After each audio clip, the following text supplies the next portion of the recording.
ท่านกำลังติดตามรับฟังสถานีวิทยุกระจายเสียงพระพุทธศาสนาแห่งชาติและสังคม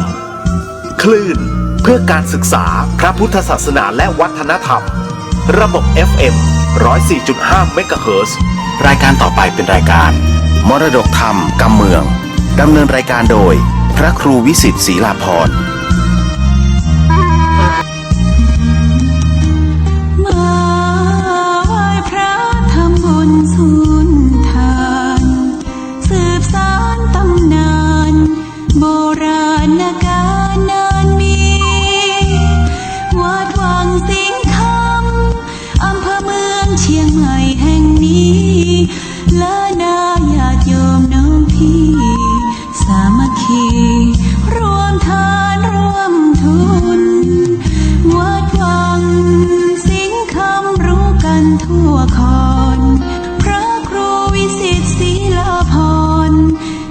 สอนให้พรเกื้อกูลเจ้าคณะตำบลป่าแดดหน่อเนื้อนาบุญเจริญพรญาติโยมคุณร่วมบุญร่วมแรงศรัทธาพระเจ้าทันใจ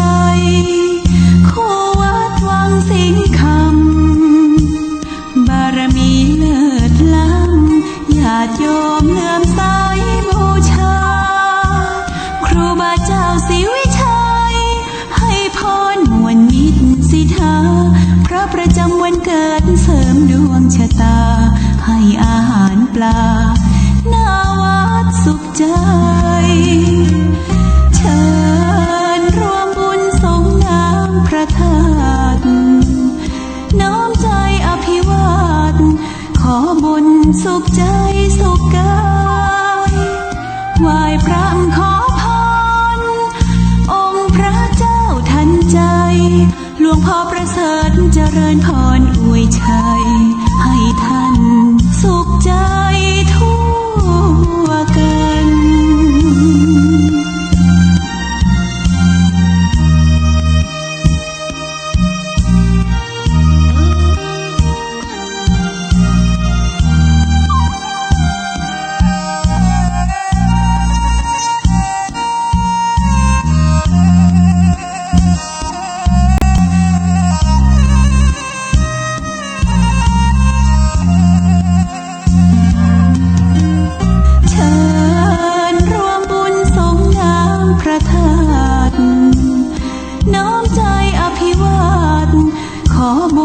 สุขใจ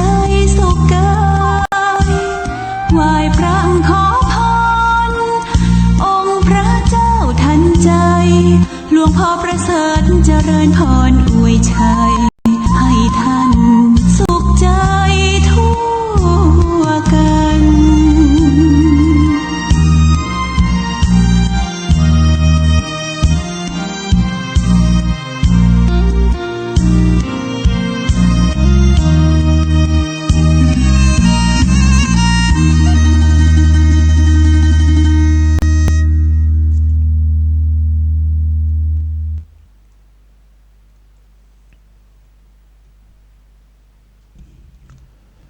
ขอ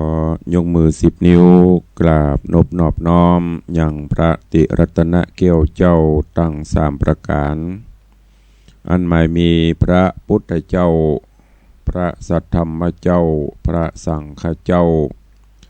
อันเป็นสรณะที่เปิ่งที่เคารพนับถืออันสูงสุดในชีวิตขอกราบคารวะแทบไตรไวสาปุญญาปารมีธรรมพระมหาเถรานุเถระภิกขุสังฆสามเณรเจ้าจุตนจุองค์โดยความเคารพเจริญสุขเจริญปรสวัสดีกับญาติโยมศรัทธาสาธุชนติ่นจองห้องวัดจุหนุ่มเท่าใจยิงขอน้อมต้อนรับทุกท่านเข้าสู่รายการมรดกธรรมกำเมืองทางสถานีวิทยุกระจายเสียงพระพุทธศาสนาแห่งชาติและสังคมคลื่นเพื่อการศึกษาพระพุทธศาสนาและจริยธรรมส่งสัญญาณออกอากาศจากห้องส่งวัดฝ่ายหิน ตำบลสุเทพอำเภอเมืองจังหวัดเชียงใหม่ในระบบคลื่นความถี่ FM 104.50 เมกะเฮิรตซ์สถานีวิทยุพระพุทธศาสนาวัดหนองกายตำบลสันปะยางอำเภอแม่แตงจังหวัดเชียงใหม่ส่งสัญญาณออกอากาศในระบบคลื่นความถี่ FM 99.75 102.0 และ 89.25 เมกะเฮิรตซ์ สถานีวิทยุพระพุทธศาสนาจังหวัดเชียงรายส่งสัญญาณออกอากาศณดอยม่อนจำปีวัดพระแก้วจังหวัดเชียงรายในระบบคลื่นความถี่ FM 99.50 เมกะเฮิรตซ์ และต่างวิทยุออนไลน์วิทยุท้องถิ่นตลอดจนต่างเว็บไซต์ต่างอินเทอร์เน็ตรายการนี้ดำเนินโดยอาตมภาพพระครูวิสิตศิลาภรณ์เจ้าคณะตำบลป่าแดดเจ้าอาวาสวัดวังสิงห์คำตำบลป่าแดดอำเภอเมืองเชียงใหม่จังหวัดเชียงใหม่เป็นผู้ดำเนินรายการก็นำเอาธรรมะสารธรรมคำสอนปืนบ้านล้านนามาพบมาปะกับญาติโยมศรัทธาญบุญเฮาเป็นประจำวันนี้ก็ต้องขอสุมาอภัยเนอะเสียงยังบ่ค่อยเข้าภาวะปกติเสียงแหบเสียงแห้งอยู่ก็อดทนฟังเอาเนอะวันนี้เพราะว่าช่วงนี้สภาพอากาศก็รู้สึกว่าจะแปรปรวนร้อนหนาวแล้วก็โดยเฉพาะต่างอื่นๆจังหวัดอื่นๆก็มีมลภาวะเป็นพิษหลวงพ่อประเด็นนี้เปิ้นแจกหน้ากากไปไหนใส่หน้ากากกันเพื่ออันเนี้ยฝุ่นละอองอย่างต่างๆเราเนี่ยมีผลกระทบกับต่างร่างกายของตัวเองก็โดยความเป็นห่วงจากต่างรายการเนอะก็ฝากไว้กับญาติโยมศรัทธาญบุญเฮาเจ้าข้าทั้งหลายได้ดูแลรักษาตัวรักษาในด้านสุขภาพให้ดีเพื่อที่จะได้มีความสุขกันเพราะฉะนั้นก็โดยความเป็นห่วงจากต่างรายการฝากไว้กับอีพ่ออีแม่เขาตัว ตัวลุงก็พยายามประคบพยายามก็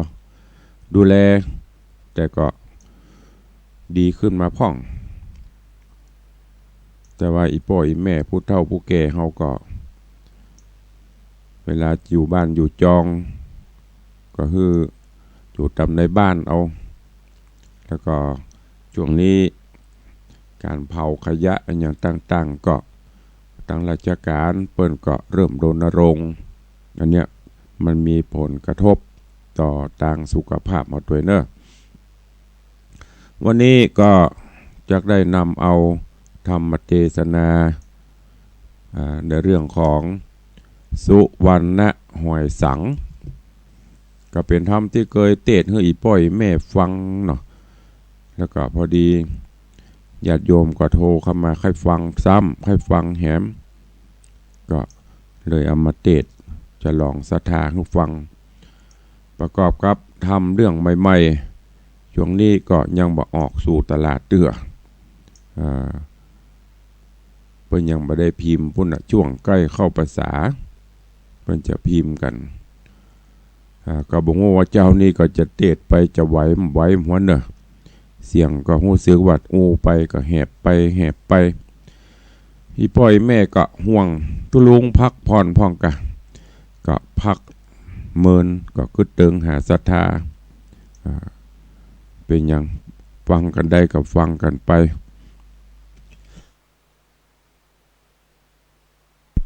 วันนี้ก็เป็นเรื่องเป็นผูกแรกเนอะแล้วก็ระบบสื่อสารวันนี้โทรศัพท์ก็บ่รู้สึกว่าเป็นอย่างบ่ฮู้ตอนนี้ใครที่มี ตั้งโทรศัพท์ก็เปิดฟังทางวิทยุออนไลน์กันได้ประเดี๋ยวมันทันสมัยกูเตือนเขาฟังทางสถานีวิทยุนี่คลื่นมันบอกค่อยดีถ้าไปแมทเอาวิทยุออนไลน์เข้าสู่ทางสถานีเข้าสู่ได้โทรศัพท์มันก็จะสามารถฟังได้ชัดหน่อยอย่างนี้ห้องส่งสถานีวิทยุของวัดฝ่ายหินท่านผอ.พระครูสมุวิศวัตวรกิจโจท่านก็ลิงก์สัญญาณออกทางโทรศัพท์ตัวเองก็สามารถติดตามรับฟังกันได้หลายที่หลายต่างเนอะเอาละเพื่อบ่ให้เป็นการเสียเวลาตอนนี้ก็6 โมงปลายละใครยังบ่ลุกใครยังบ่ตื่นก็ลุกก็ได้ตื่นได้แล้วเนอะลุกได้แล้วเตรียมเนื้อเตรียมตัวเตรียมกายเตรียมใจที่จะไปทำการทำงานลูกหลานก็จะต้องไปห่ำไปเฮียนเนอตื่นเจ้าลูกเจ้ากินพักตั้งปลายลูกควายกินพักตั้งเก้าถ้าลูกควายมาพักยอดริมๆเปิ้นเอาไปหวดโมดลำตันได้กินเปิ้นเนอก็เชิญทุกท่านเนอตั้งอกตั้งใจรับฟังพระธรรมเทศนาปืนเมืองเหนือในเรื่องของสุวรรณหวยสังณโอกาสบัดนี้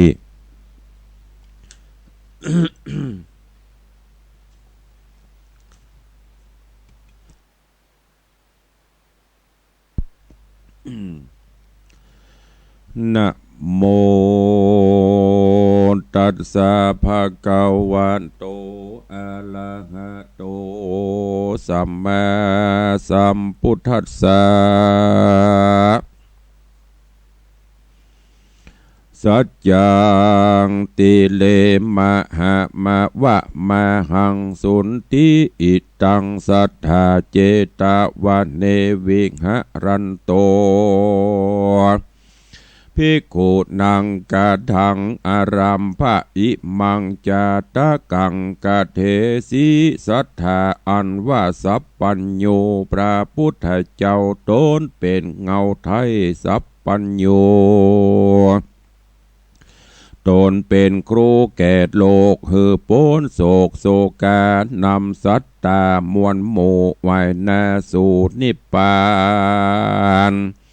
พงสามลานบอกขาดในอาวาสเจตปนอันอยู่โหนแห่งห้องโค้งเขตต้องปุรีเจ้าเมืองสาวัตถีแก้วใหญ่แห่งเต่าไทยปาเสนติโกสลราชากับอาลาหันตาบอดน้อยได้500พระองค์เป็นอริยสงฆ์จุภูฉลาดหูอุบายภิกขุหลายมวลบวชใหม่ยังไปได้อภิญญากนะนาบ่อน้อยควายตูบน้อยกุดียังมีวันหนึ่งใสยามตาวันใหญ่ดานลงภิกขุสงฆ์มวลหมู่พร้อมนาอยู่โรงธรรมก็จะกำเงื่อนเก่าจักหือพระเป็นเจ้าเตสนาว่าอาวุโสโหดูลาตันตั้งหลายมวลมากบัดนี้หากสังกาเดวตัดนั้นนาบาปใบบ่ใจใดพูดใดหากเป็นสายใยพี่น้องติดเนื่องของวงมูลสืบข้ากุลแต่เก่าป้อยบอกเข้ามาจูตี้ไก่บอกมาไว้ฟังธรรมบาปนานำจักจองลงสู่ห้องอเวจีนานแสนปีออกบอดใดไฟวูบไม่กาญาปูนสั่งกาแต่เล่าบ่เชื่อพระเจ้าเสียและนาเตสังกะทังสุตวาในกาละนอนอันว่าพระพุทธเจ้าตนภาพเงาติโลกาจารยังพงสำลานผ่องแผ้วในกู้แก้วกุดี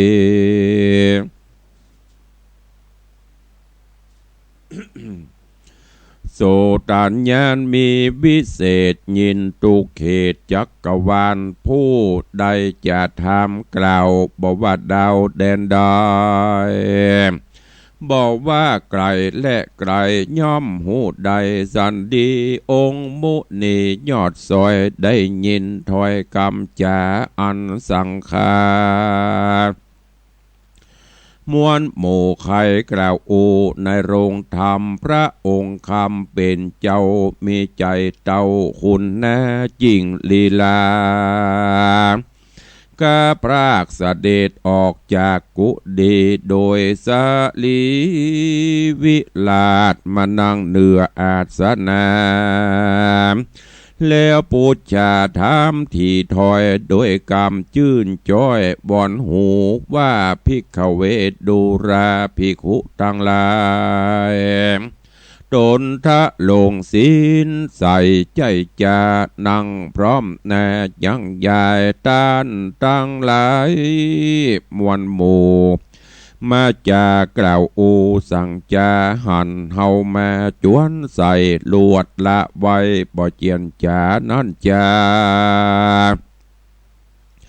เมื่อนานภิกขุสังฆะตนจะลาดกองอภิวาททูลสาไข่ขี้ยาเล่าเก่าฮือพระเป็นเจ้าตามีพระมุนีหูแล้วจริงไข่ข้าอูบแก้วเตสนาวาดูราภิกขุตั้งหลายมวลหมู่ก้าอันอยู่ในโรงธรรมมีแนะนำบทน้อยเตวัตถอยปาลาเป็นญาติกาปีน้องติดเนื่องของวงใหญ่ป้อยมีใจมักบาปปองขนาบตนเฮาใจมัวเมากำกีเมื่อเฮานี้เตียวโลกกว้างยังก่อสร้างสมปานเฮิงเมินนานเลียวโลดเตวตัดโหดปาลาก็ได้มาห่วมห้องเป็นพี่น้องปงปานหัวใจมันมักบาปปองขนาบตนเฮาและนาสาธาอันว่าสัพพัญญูตนเป็นครูวิเศษโป้นจากเขตภัยมานการไขนิทานเต้านี่แล้วก็ฮับขะอูบแก้วบ่เจียนจาที่นั้นนาเจ้าภิกขุตนฉลาดก็อภิวาททูลสาวะอติตะนิทานล่วงแล้วปางเมื่อพระตนแก้วปั้มเป่งธรรมเมื่อนานนักแก่ไขหูแต่สันใดขอจูงไขกล่าวแสงขอจูงไขกล่าวแสงจูงกล่าวแจงเหนียวนาวแดดเตอสัทธาอาหะสัทธาเมื่อนานสัพพัญญูพระพุทธเจ้าตนเลิศแล้วจริงไขข้าอูบแก้วเตสนาวาอาติตาอาติเตกาเลกิละภิกขเวพระมตัตโตนามะลาจาอโหสีภิกขเวดูลาภิกขุตั้งหลายอันมานั่งใจใครหูนั่งพร้อมหยุดดาฟังในอดีตังล่วงโป้นนานมากโดนหลายกับขณะนานับหลายโกดหึงนานโสดหลายปางเมื่อหน่อพุทธทางกูลเตียวตองในแห่งห้องโลกีกาละนอนยังมีดาวราชนามจาตกษัตราชื่อว่าพญาพรหมตัสสะเวยสมบัติรัฐาบนพังกาภาษาอันวิลาศบุญโจมเข้าของอุดมบุญมั่งเงินล้านจังคำแสนบอกเครื่องแขนมาดมาไอ บ่ยากไรสักอันโอปัทวันอันตรายหาบอดใดเหตุเต่าไทยราชามีกุญจะลาจ้างตัวประเสริฐหากมาเกิดเตรียมตันจ้างสำคัญวิเศษดับทุกเหตุภัยมาอ่านองค์เจียงคานเต้าเจ้ามีกู้เฝ้าเทวีสองคนสลีวิลาศงามสะอาดปุญจมเป็นที่อภิโรมใจเจ้านางเมียเก้านำมีชื่อจันตะเทวีผ่องแผ้วเป็นนางเกี่ยวยิ่งโลกามีราคานางามยิ่งเป็นเมียมิ่งองค์คำส่วนจอมวงเตส่วนจอมวงเทวีทวนสองมีใจมองกำเศร้าน้ำชื่อเจ้าว่าโคลิกามีวันนาบ่เศร้าเป็นที่ฮักแก่เจ้าราจาก็มีแรงอาเทกติวสังยังมีวันหนึ่งใส่นางเทวีทั้งสองนอนในพงตองภาศาสคืนนึ่งขวาดฝันหันนางจันตะโลโกลิกานอนใส่ยาบนภาศาสฝันประหลาดนักนาว่าพระญาอินตาตันตาเอาไทยเอาดอกไม้งามคำจำป่าคำวิเศษโยกยืนเมียดยอปันยังบดตันฮับใดหากว่าได้ตื่นตั้งฝันใจมิมันบาปสาวรีบไปไว้เจ้าสามีองค์บดีต้านกล่าวว่าลูกเจือข้าววงใหญ่จากมาเกิดในแห่งห้องขับพระแห่งน้องเปิงมีแหละนาส่วนนางจันตะเทวีเมียเก้านางเต้าเจ้าใส่ยานอนในรายตีไก่ลุงนางก็มามุ่งฝันหานว่ามีตาวันสองลาพับต้องฟ้าไปบนพัดเกี่ยวบนสามรอบที่ข้างขอบปัปปตาแล้วหยาดลงมาเหนืออกนางเต้าตกใจตื่นจริงสวยแน่เฮือชื่นใจดีไปไว้สามีหน่อเจ้าส่วนพระปิ่นเกลาลาจาจริงฮือหายังโหดลาผู้จบเป็ดหูแจ้งเหตุกรรมฟันมาเรียวปันบอดจาแล้วพระเจ้าฟ้าไขจายังนี้มีตราฟันตุกประการโหละจานปูเทานบขวบใจนบขาบเจ้าทุนสามเทวะคาแดมหาลาจะเจ้านางนอดเนาจันตะเทวีจักได้มีลูกเต่างามบ่อเศร้ารุ่งเรืองรายพาโกดไปในโลกลาฤทธิเก่งกระลือนามส่วนว่าความฝันแห่งนางจอมตันแม่เจ้าเทวีเล่าทวนซองก็บ่มองตำก้อยก็จักได้ลูกน้อยปูดตาเต้าว่านางมาโจกใจตื่นดอกไม้ลื่นตกมือบ่ได้ถือเก็บเอานั่นแหละนาตังสุตัวเมื่อนั้นพญาพรหมตัดเจ้าได้ฟัง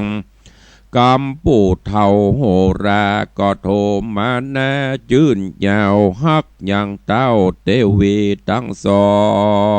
ง ท ทั้งสองมีมากหนักใจไฟมักปิแญกาละต่อมานั้นเล่าบ่ปอนานเต้าใดนานางโคลิกาหาเมียน้อยกึดถึงถอยกำจาอันโหดลามากล่าวอ้างว่าลูกเจ้าจ้างเมียเก้าจักได้เป็นเจ้าหรือจา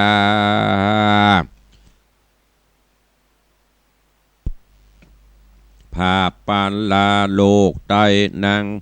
ส่วนข้าพะแห่งเฮาใส่ปูโหดลามาเก่าจาออมแอมบอกคักแคมปานได้การนางเกิดใจดังนั้นก็รีบดันไปหายังปาลกะเสนาโตนเป็นป้อตันถอยต่อใครจาเฮิดเหิงขี้ยาอาการอันโหดละจานตายไว้หือป้อไทยได้ฟังดิลีใครว่าตีบอกกล่าวว่าขาแด่พ่อเจ้าปิตาหมอโหดลาว่าไว้นางเมียเก้าใส่นั้นนาจากมีปุตตาโตนประเสริฐบุญลำเลิศโสกาองค์พระราชาก็จักหักเอื้อเฟื้อฟักหลวงลายจักได้เป็นสายสืบเชื้อจักช่วยเกืออุดหนุนเป็นเก้างุนแตนป้อโตนเมตนันดอจักดีมีสลียศสลาบเตจะภาพลือไปส่วนข้าใส่ใจลูกเต่าจั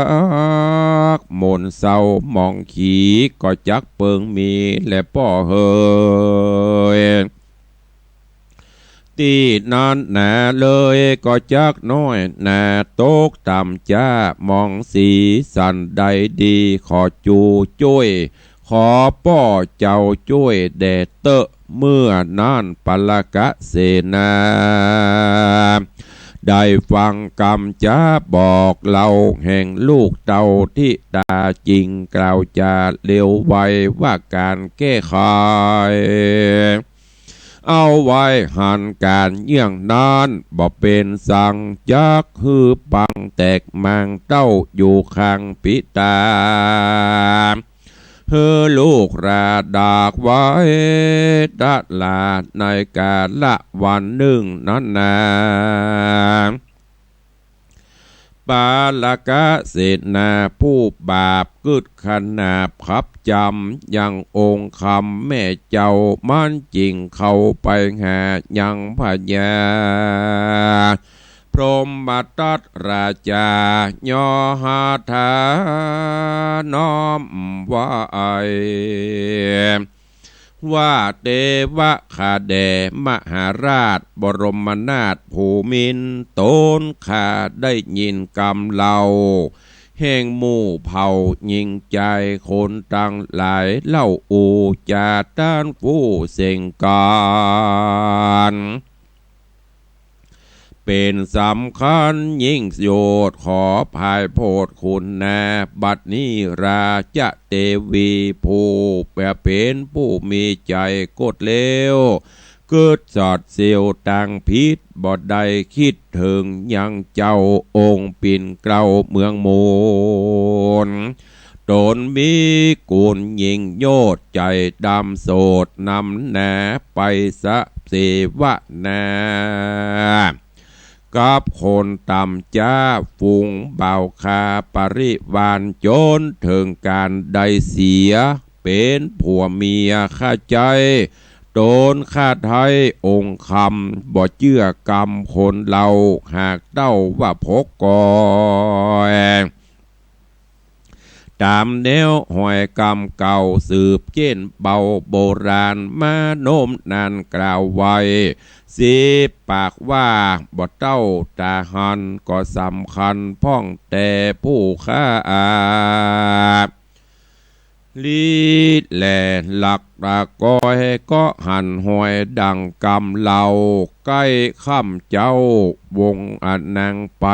เอวผาสะไหลกับหมู่ทาดบอกขยัดกลัวคามบอกกลัวความผิดโทษบอกกลัวภัยโจทย์จากขวัญคาดแด่องค์จอมตันภาพงาเอา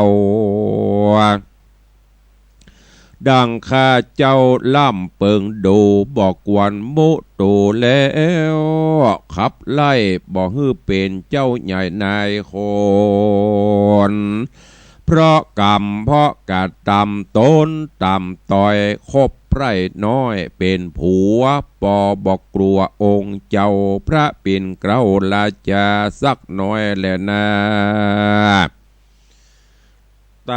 ตาในกาละเมื่อนานพญาพรหมตัดเจ้าองค์บาดเจ้าบุญจูใจบ่ชื่นสู่ยินดีบางเกิดมีโภโกทะใหญ่มีใจใครข่มเหงอาจอย่าเด้งนิบไปจริงจักได้จะทำเพื่อเอาความหือมันกล่าวคาดคันกับเสนาเมื่อพงจะหากันอยู่ห้าอันกาละนั่นนางเตวีมเหสีเมียน้อยเกิดนางยอดซอยโคลิกาทาลิไปหาเต้าเจ้าแล้วนบบาดเจ้าวาจาว่าข้าแด่มหาราชข้าหน่วยนาฏหันกับตาจักทุนสาบอกกล่าวฮือด้านเต่าดีหลีก็กลัวผู้มีใส่โตดฮือโดยกำกล้าโคดเสียงแข็งว่าข้าน้อยแปลงกำใส่เมื่อป้อไทยมาทุนดังอีข้าขอจี้แถลงขายว่าลูกในขับพระแห่งนางจันตะเตวีว่าแต่ว่าดีบอดใจลูกบาดเจ้าไข้หูเผาหันกาจุง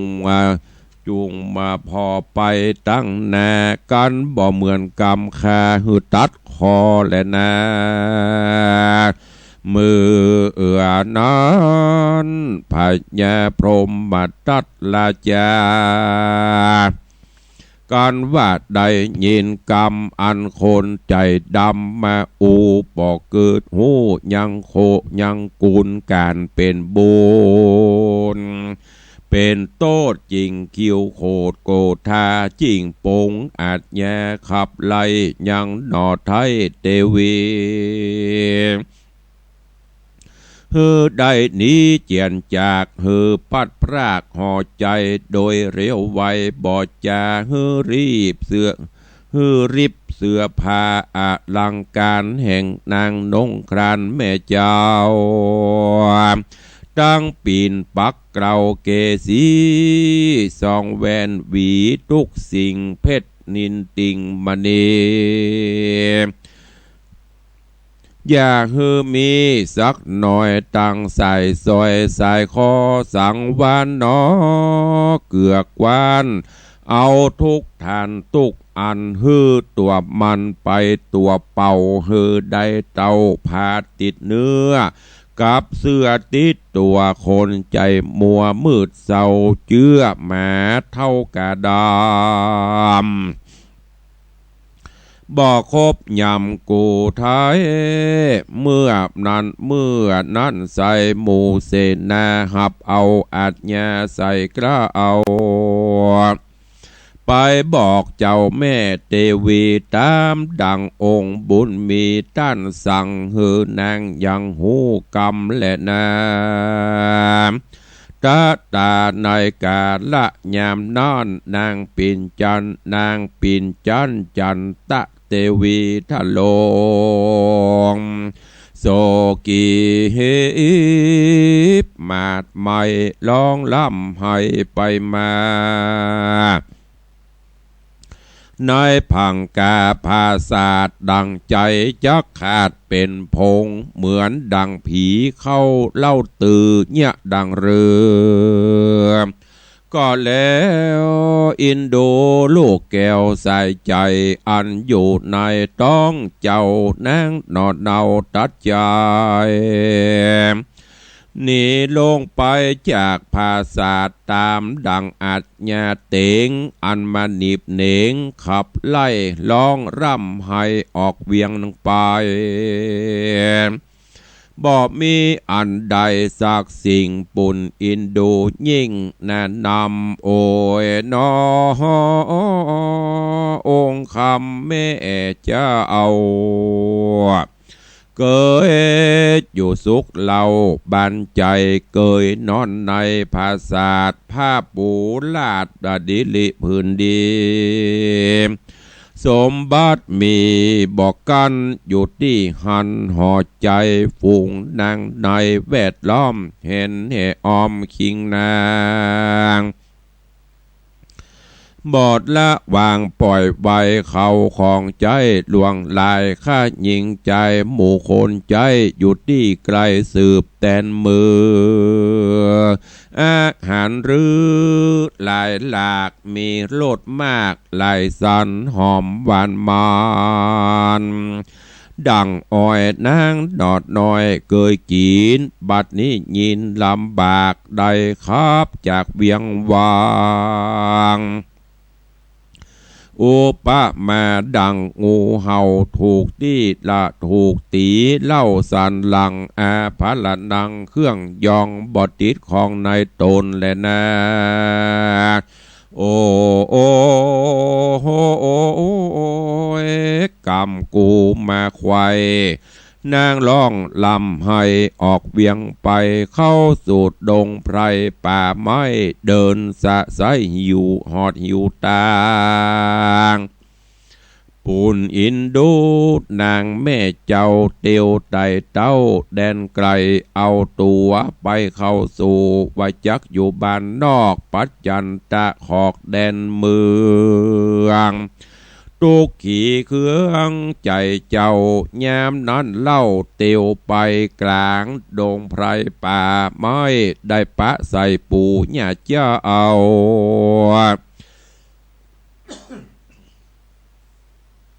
อันเดินกว่าเตียวมาเมื่อสองขาหันเจ้าท่าลงโศกเศร้าโศกามีน้ำตาไหลออกเบาแนบมนเศร้าเงามองขาตั้งสองหักยิ่งครับ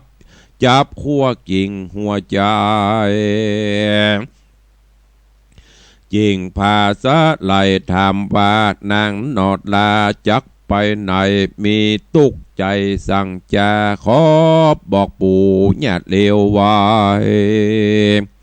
ส่วนนางบัวไข่น้อยหนอตันถอยต่อสองขาว่าไอยากาปู่ญาตัวม่อนขาพูดน้อยนี้แต่ก่อนกี้เป็นเตวีอันบุญมีฟังกำสอว่าข้าน้อยหนอนอกใจผัวพระเหนือหัวใส่โตดครับคาโสดออกเมืองแหลดนาเมื่อนั้นไอยากาส่องปู่ย่าฟังนางว่าจะคายมีจิตใจสังเวชในเพราะเหตุองค์ราชาบ่ปิจารณาหือทีหือหูเก้าตี้เก้างูนอันเป็นบุญเป็นบาปบ่อยมาขนาพับใส่หืดนางนี่กลายกาพรากสองขาหากคุณนาดังลูกอันเกิดมาจากต้องแล้วจะปากปองจวนเอายังสะหลีคิงเหล่าแม่เจ้าเฮ้อไปอยู่เหล่าตัวกันอย่ากืดฟาน เป็นอื่นนางจันตานาจื่นดีมาจริงไปกับสองขาปู่ย่าจะเดินกว่าตัวหลังถึงเก้งหังเฮือนอยู่ส่วนตนปู่นันแนแปลงเก้งหาหลังใหม่ฮื้อนางนอไทยเตวีหลังงามดีบ่เศร้าฮักนางเจ้าดังบุตรดีอันเกิดมีแต่อกอำปักปกฮักษาบ่เฮือราโศกเศร้าแลกแต่เจ้านางนี้จากปุรีไปอยู่ในเฮือนปู่ย่าท่าเอาข้าพระเจ้าได้3 เดือนบ่วิตเกินครบใครยามนั้นใจหนอองค์คำได้มาถือกำเนิดปฏิโสนเกิดในคันแห่งนางจันตะเทวีก็มีใจลำเปิงดังนี้อะโหโอโหโอยนอพระแม่เจ้าปัดพรากเข้าของสมบัติทุกถนัดใจแม่ทุกนักแก่นำนาโดยอันหาอาหารมาเจือนจานเลี้ยงต้องอยู่จะจองตึงวันพระจอมตันแม่เจ้าตุกเต้าฟ้าลวงลายบ่มีปอดนายเตื่อมตุมโปกห่อหุ่มหักษาไอยะกาปูแย่กำสั่งกำลังก็ล่าโลยแรงบ่จะบ่คำแข็งเหมือนยังหนุ่มคิวเบาวุ่มหลังโกโหจักทำโทเต้บทใดในโลกใดสงสารตุกมาปานเกี่ยวของเพื่อปากต้องการกินสืบอินทรีย์ชีวิตหือได้ติดต่อยาวไปกันกูมานกึดดังอันจริงซ้ำกึดสอดดันไปลายถึงยังเมตนายมาตาวาอนาคตาไปนะแม่นอัตตาตัวเฮาผู้ได้เอาปฏิโสนเกิดเป็นคนนายต้องแม่จักออกจากคับพาแห่งมันดาแม่เจ้าโดยเพศเราเป็นคนแม่ของตนจักลำบากมีตุกมากถมทองร้อยเต้าปองไปปันทวีอันเตื่อมเข้าโดยอันเลี้ยงเฮาแถม2 กันองค์บวชตองกึดแล้วพระนอแก้วสับปัญญูหากอินดูเจ้าแม่มากนักเต้เรือลายการองค์บวชตองกึดแล้วพระนอแก้วสับปัญญูหากอินดูเจ้าแม่มากนักแต่เลือดลายพระบุญภายนอดเนาสัจจะเล่าอธิษฐานฮือสังขารแห่งตนกายเป็นรูปคนมนุษย์ฮือได้พูดกลายเกิดเป็นกำเนิดหอยสางอยู่ในคาบพังต้องแม่10 เดือนแก่ตึงมาก็ออกจากคับพาแม่เจ้าเอาพิษแบบเบามนุษย์สาในโลกาโลกใดปูนงืดใบนักนาเป็นสังคลาหอยสังหน่วยหน่อยงามอ้อยลอยดังคำแดงโคตนแม่หักแปงขะคอยนางนาดน้อยก้อยยุบเอาคัดสีนาล้างอาบบ่อหือขาบมนทิน เยื่องใดยินตีดแปดตั้งใจแขวดกดหมายเอาลูกแม่เอาลูกนายแม่ไว้ตีบนหิ้งไส้ดิเลมเอาใส่ขาอูบแก้วดีเรียบร้อยงามบอดหน่อยปอตาปีเดือนมาหลายขวบข้าเอากูแมนเจ้าหอยสังหนอพูดทางตนวิเศษตั้งใจเจตแตนกุลยังตนบุญแม่เจ้าเมื่อแย้มแม่เจ้าออกเก่งหาไปที่นาสวนให้โตนเจ้าก็ได้เตียวออกจากไปนอกหอยสาง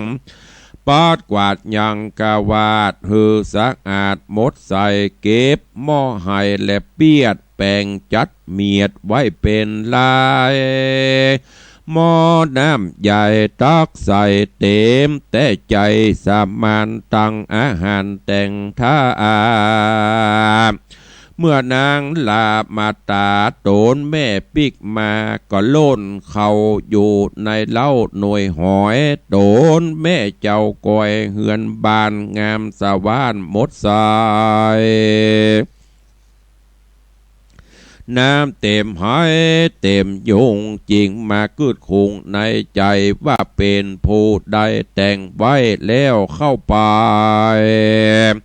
ในเต่าไฟหันโถจะในหลายหลากอาหารมากหลายสารยินอาสาจันใจเจ้าถามป้อเท่าแม่ย่าก็ตอบว่าบ่ฮู้เป็นภายอื่นผู้ใดนา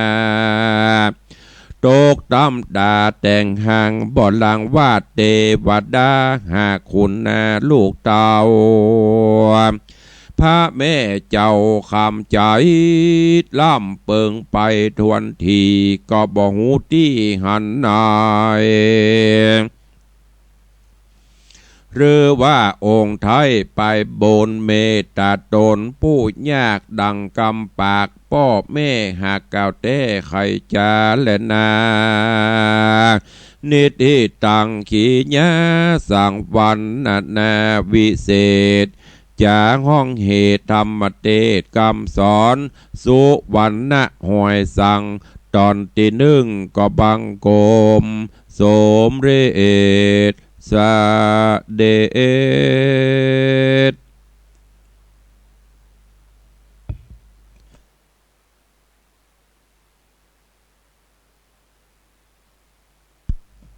ก็หับฟังกันโจบไปในเรื่องของสุวรรณหอยสังเตดไปโดยเสียงอันแหบๆเนอะอย่างที่ได้บอกไปอากาศยังบดีเสียงบะเข้าตีก็โอดฟังปันไปกันตอนนี้เป็นตอนแรกเริ่มประเทิมเดิมทีเนอะเดี๋ยววันพุธก็ก้อยมาฟังกันสรุปแล้วก็จะได้เตดในตอนต่อไปคือญาติโยมทั้งหลายได้ฟังตอนนี้บรมโพธิสัตว์เจ้าเกิดมาละอยู่ในหอยอยู่แต่จะเป็นจะได้พ่องก้อยฟังกันไปวันพุธจะได้สรุปแล้วก็ฟังกันถ้าสรุปวันนี้ก็เดี๋ยววันพุธก็ลืมละแต่ว่าถึงที่ไหนจ้าถ้าเขาสรุปแล้วก็ฟังต่อจะได้หูเหมือนเขาดูนิยายนะเพื่อจะย้อนเรื่องราวในตอนก่อนหรือว่าเรื่องราวในตอนที่แล้วอีกแล้วอันนี้ก็เหมือนกันเอาไปฟังกันสรุปในวันต่อไปแล้วก็เทศฟังในตอนต่อไปเนอะก็หวังว่าคงจะมีสาระคติให้น้อมนำไปคิดพิจารณานี่ยังเป็นเก้าเป็นภูกแรกอยู่ตอนแรกอยู่กำลังจะเข้าเนื้อเรื่องก้อยถ้าฟังกันไปเนอะอีปล่อยแม่ญาติโยมศรัทธาเฮาก็เวลาก็เหลือแถมน้อยก่อนที่จะได้เปิดหน้าไมค์อูจากับอีปล่อยแม่ญาติโยมศรัทธาวันนี้ตุลุงก็ขออนุญาตประชาสัมพันธ์ข่าวสารงานบุญกุศลของต่างวัดวังสิ่งคำฮือท่านทั้งหลายได้โมทนาสาธุเนอสืบเนื่องจาก ที่ได้แจ้งไปว่าทางวัดวังสิงห์คำจักได้จัดสร้างพระพุทธรูปหรือพระเจ้าทองคำจะสร้างด้วยทองสำริดจะสร้างด้วยทองคำบริสุทธิ์น้ำหนัก108 บาททองคำเพื่อน้อมนำประดิษฐานตั้งไว้เป็นที่กราบไหว้สักการะบูชาคือมนุษย์คนและเทวดาทั้งหลายที่วัดวังสิงห์คำด้วยเหตุผลในการก่อสร้างครั้งนี้ก็สืบเนื่องจากประวัติความเป็นมาของต่างวัดเจ้านี้ก็ขอนำเล่าสู่ให้ญาติโยมทั้งหลายได้รับฟังสาเหตุที่ได้ชื่อว่าวัดวังสิงห์คำก็คือตั้งแต่เดิมโบราณกาลที่ผู้เฒ่าผู้แก่อีป่อยแม่ได้ใจมุขะปะทะคือเล่าสืบต่อกันมาว่าเมื่อก่อนนั้นน้ำปิงหรือแม่น้ำสายต่างๆนั้นจะกว้างขวางแล้วก็มีน้ำใสสะอาดบริสุทธิ์บางที่ก็ตื้นบางที่ก็ลึกบริเวณต้าน้ำปิงหน้าวัดวังสิงห์คำนี้เป็นวังก็คือน้ำจะตีเข้าตะฝั่งบนเพราะวังน้ำบนก็มีความลึกพอประมาณและที่นี้ก็มีพระพุทธรูปทองคำอยู่องค์หนึ่งประดิษฐานอยู่ตองน้ำปิงวันดีคืนดีพี่น้องศรัทธาญาติโยมเจ้าประมงหาปูหาป่าลากแห่ลากอวนมาถึงตัดที่นี้องค์พระพุทธรูปด้านเจ้าก็จะไปติดอยู่ในอวนในแห่ที่เปิ้นมาลากซ่อป่าในสมัยนั้นเปิ้นก็เคารพนับถือบ่เจ็บมึนบ่เดียวเนาะเปิ้นก็จะอังการราธนามาไว้บนวัดพอจากวัน2 วันตกเมื่อคืนพระเจ้าหรือว่าพระพุทธรูปองค์นี้เปิ้นก็เสด็จกลับไปในน้ำปิงแหม4-5 วันเจ้าประมงมาซ่อปูซ่อปลาซ่อล่าแหมได้แหมก็เอาขึ้นมาไว้เหมือนมานานเปิ้นก็ปีกลงไปแหมสลับไปสลับมาก็จะจนณโอกาสบัดนี้พระพุทธรูปองค์นั้นคงจะประดิษฐานอยู่ในแม่น้ำปิงนับตั้งแต่นั้นมาจึงได้ว่าวังสิงห์คำมาจนตราบเท่าถึงวันนี้ทางตัวเจ้าก็เลยมาคิดว่าใครสร้างสารูปพุทธเจ้าดังกรรมเก่าที่เพิ่นเล่าสืบมาเป็นทองคำไว้สืบแทนพระพุทธรูปองค์นี้เป็นตามประวัติของวัดตัวก็จึงได้ดำริเจิญจวนเศรษฐีใจบุญนายทุนใจดีอุบาสกอุบาสิกาอีป่อยแม่ผู้มีใจบุญใจกุศลได้ร่วมกันเป็นเจ้าภาพบริจาคปัจจัยหรือทองคำจะเป็นที่หูเก่ากาสร้อยเก่ากาอย่างว่าไม่ใช่เก่าในที่นี้มันจะว่าเก่าโคโลนะที่เป็นทองคำก็น้อมนำมาบริจาคได้เพื่อที่จะร่วมกันรอพระพุทธรูปทองคำไว้กับวัดเนอะแต่กำหนดวันรอนั้นรอจนเฮาได้ทองครบจะล่วงสุดมันอืดมันฝืดในแห้งก็อาจจะได้สัก59 บาททองก็จะรอละฉะนั้นเจิญจวนเนอะอีป่ออีแม่ญาติโยมศรัทธาโอกาสครบรอบวันเกิดกา100 วันกาครบรอบแต่งงานกาหรือน้อมลำลึกถึงพระผู้มีพระคุณก็เจิญมาร่วมกินร่วมทานร่วมสร้างบุญบารมีด้วยกันเนอะเมื่อได้ทองครบแล้วเฮาก็จะได้รอไว้ในประวัติพุทธศาสนาด้วยเจ้าวันนี้ก็ขออนุโมทนาบุญขอบคุณญาติโยมที่เพื่อนได้มาให้มาหอมมาร่วมกินร่วมทานกันก็นัก ล่าสุดนี้ก็มีนางสาวบุญสนองมั่นคงบ้านเมืองศาสตร์ซอยเอื้องคำหนองหอยขอขอบคุณเนอะขอบคุณกับแม่บุญยวงวงสถานหรือว่าวงการถ้าอ่านผิดสุมาเนอะบ้านแม่แก้ดหลวงสันทรายคุณโยมเฉลิมไทยโยมประกายแก้วโยมปรัชญาขันทะดอยสะเก็ดคุณโยมจินพัชชาจินพัชชาบวรธรรมโชติหมู่บ้านการกนกคุณโยมละเอียดคำสายใยแม่กะดอยสะเก็ดโยมแม่อุศีจันล่าโยมปี เรือนทองจันล่าแล้วก็มีไข่ตะวานี่แม่จันดีวิชัยยาแม่สมทวินอัจฉริยะศิริกุลนี่ขออนุโมทนาบุญขอบคุณเด้อใครจะห่วมทองคำถ้าเป็นทองแท่งทองรูปประพันธ์บาทหนึ่งก็ประมาณ 20,000 บาทไทยจะทอมเป็นวินกาเป็นกำกาหรือยาวสตางค์มอมก็ตามเจตนาเนอะได้รายการเหลือเวลาแถมประมาณ 2-3 นาทีใครฟังอยู่ที่ไหนตั้งใดพ่องจะร่วมบุญก็ได้หรือจะร่วมสนทนาในรายการเข้ามาได้เนอะ081-783-6540 081-783-6540ใครฟังอยู่ที่ไหนตั้งใดรับฟังสัญญาณจากที่ไหนพ่องแจ้งโปนการรับฟังเข้ามาเนอะจะแย้งเนอก็อินดูศรัทธาพอศรัทธาจะอินดูเป็นกำลังใจไหมมีใครฟังหรือเปล่าถ้ามันมีใครฟังวันพุธก็จะเอาเทปออกต่อไปมาด้วยเสียงแหบๆถ้ายังดักปิ้งอยู่ก็ฟังเทปกันต่อไปเจริญปอนนึกว่าเมื่อกันหมดแล้วอีก็หาเนื้อวันละกันไปทางอื่นฐานีอื่นบนระดับปิ่งขอบคุณแม่ออนฟังอยู่ตลอดแต่ไม่เห็นมาได้วังสักทีเลยตั้งแม่ออนใกล้นี่เปิ้นอยู่ดอยสะเก็ดปูนไก่เปิ้นมาเนอะตั้งแม่ออนปลากันมาพ่องเอาคำมาตัวสักบาทก็ดีเนอะแม่อุ้ยมอนแสงคำฟังอยู่ตลอดขอบคุณเนอะ เด็กหญิงแสงคำแสงบุญติดตามตลอด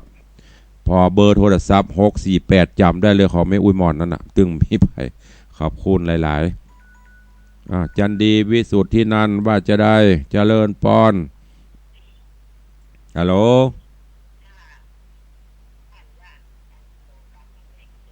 ว่ากี่โมงเมื่อใดวันเนี้ยกะถ้าว่างเนาะเจริญปอนโยมแม่จันดีวิสุทธินันท์เจดีแม่ครัวสาย3สายแม่ออน1สายแม่อวยมอนแสงคำแสงบุญ1สายแม่จันดีวิสุทธินันท์1สาย3สายที่อาการไม่เจ้าเนี่ยมีแหมก่อถ้ามาถึง10สายวันพุธฟังเทปต่อเนอะสายที่4เจริญปอนว่าได้ครับขอบคุณครับเจริญปอนโชคดีมีใจสายที่4จากสวนดอกสายที่5แม่วันดีราชสกุลว่าได้เจริญปอนยามเจ้าสาธุสาธุสาธุสายที่5แม่วันดีราชสกุลแฮม5สายถึงก็แฮม1นาที2นาทีพอเรามี5สายถ้ามาถึง10สายมันผูกจะตัดไปเข้าเรื่องอื่นละฟังเทปต่อไปถ้ามาถึง10สายแสดงว่าแฟนคลับหายไปหมดแล้วมี5สายไม่คุ้มถ้า10สายนี่ยังจะเตะต่อตอนที่2อยู่ถ้ามาถึง10สายวันนี้มันผูกฟังเทปต่อไปอุแต่นะบริคูนะถ้ามาถึง10สายมันผูกฟังเทปต่อไป ขนาดเสียงแหบๆนะมีอยู่ก็สายที่6เวลาจะหมดแล้วแหม5สายถึงก็ไม่มีเลยดักปิ้งแสดงว่าถ้าไปที่อื่นหมดละไปฟังรายการอื่นหมดละแล้วก็ถ้าจะก่ายแล้วบอกก่ายตุลงวังสีคำละฟังบ่ม่วนเสียงแหบเสียงอย่างเป็ดเทศเนี่ยก็มาเตะทั้งพนฟังอยู่อีบูก็อุดแต่พ่องเล่นพ่องเนอะความจริงอีป้อยแม่ฟังกันหลายที่ได้รับฟังมาฟังแต่โทรไปจ้างมาเป็นยังฟังกันไปเนอะใครว่างจะมาแอวจะมาชมติวัดวังสิงคำก็เจริญปอนเนอะเอาแล้วเนาะมี5สายพระเจ้า5พระองค์ดีกว่ามีสักสาย วันนี้เวลาหมดเวลาละขอนำรายการจากไปก่อนเนาะขอบคุณทางท่านผู้อำนวยการสถานีทุกสถานีเจ้าหน้าที่ช่างเทคนิคทุกท่านเนอขอบคุณญาติโยมที่ติดตามรับฟังตัววันนี้ขอความสุขสวัสดีจงบังเกิดมีกับทุกท่านเนอก็เดี๋ยวก็ไปฟังรายการ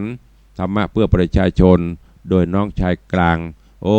ช่วงนี้วัดปนม่วนเนอไม่ใช่วัดผาเลิศแล้วเนอผาลาดเงางามกลางพนาห่อชมศิลพ่องอย่างโอ้บเดียววังสีคำสู้บ่ได้แล้ว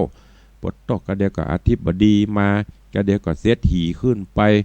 โอ้เอาปอบตันด้ามลาบป้อมมาลงมาทั้งรูปแล้วเนิ่มดินฮะจากนั้นก็ไปฟังรายการเสียงจากชุมชนประแดงและสันทรายหลวงโดยน้องชายเล็กเศรษฐีสันทรายโอ้อันนี้ก็ชุดยอดประเดี๋ยวม่วนไปพอสันทรายหลวงวิหารก็หลวงเจดีย์ก็งามวัดก็ม่วนตู้หลวงก็รวย ว่าเล่นบ่ได้เนอะก็ขอนำรายการจากไปก่อนเนออยู่ดีมีสุขเหมือนกันจุตนจุองจุผู้จุคนจัตตาโลธรรมาวัตันติอายุวันโนสุขังพระลัง